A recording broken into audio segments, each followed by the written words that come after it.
Hi everyone, welcome to our channel alltechqueries, a YouTube channel where you will find solutions for all your technical queries.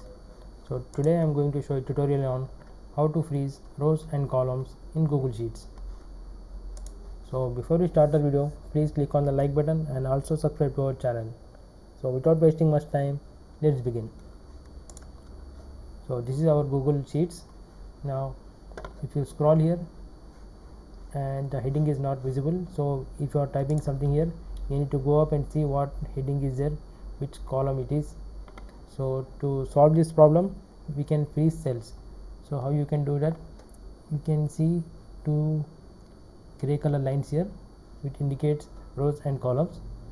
So as soon as you get this hand icon, grab the line and drag it. So you can see here is a line and the number one row is freezed. Now if you scroll here, the number one row will be kept intact, and now you can, without having to scroll up, you can write here, okay, this is the topic, this is the status, and this is the publication date, and whatever it is.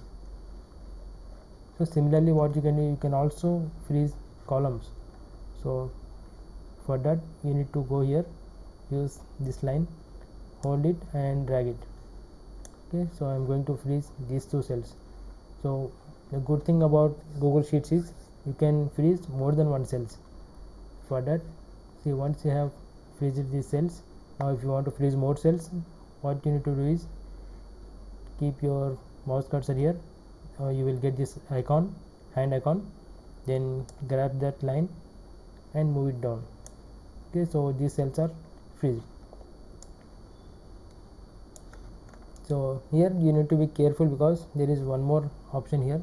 If you keep your cursor here, you will get this double arrow icon. This icon is used to increase the size of the rows and columns.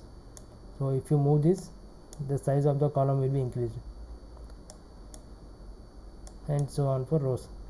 So you need to be careful while doing this. Okay, so until you get this hand icon, just wait, and once you get this hand icon, then hold this and move this. Okay, so this way you can freeze columns and rows in Google Docs. So this was a short tutorial. So that's all for today, guys. If you think this video was helpful, then click on the like button and also hit the subscribe button. Thank you for watching.